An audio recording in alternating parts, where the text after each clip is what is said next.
Walang katotohanan. Marco Gumabao binanata ng mga bashers na nagsabing penerahan si Christine Reyes. Napalakas na naman ang usap-usapan tungkol sa relasyon ni Marco Gumabao at Christine Reyes matapos ang mga bintang mula sa mga bashers na nagsabing ang aktor ay ginagamit lamang ang relasyon para sa pera ng kanyang kasintahan. Ang isyu na penerahan at pagiging sugar mommy ay sumabog sa social media at hindi pinalampas ni Marco ang mga akusasyon. Sa isang pahayag, sinabi niya, "Walang katotohanan, yan. Hindi ko siya penerahan."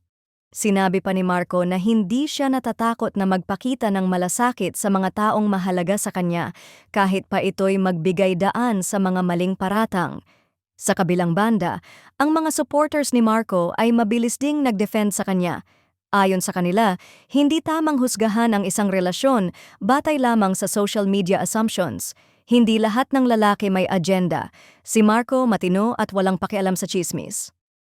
Ang relasyon ni Marco Gumabao at Christine Reyes ay muling naging kontrobersyal matapos ang mga pahayag ng ilang netizens na nagsasabing si Marco ay wala naman daw kayang ibigay kay Christine maliban sa lavish lifestyle na ipinamumukha niya sa social media.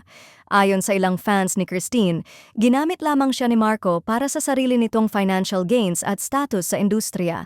Lumikha ito ng bagong batch ng bashing na umabot sa mga pahayag na wala namang naging public response si Christine tungkol sa isyu, pero tila mabigat ang pag-atake sa kanilang relasyon.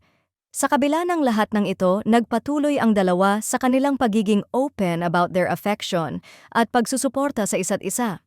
Habang may mga bashers na patuloy na nagpapalakas ng sugar mommy angle at nagsasabing hindi binigyan ng tunay na halaga si Christine, may mga supporters na nagdedepensa sa pagmamahal ni Marco, nagsasabing si Christine lang ang dapat magdesisyon sa relasyon.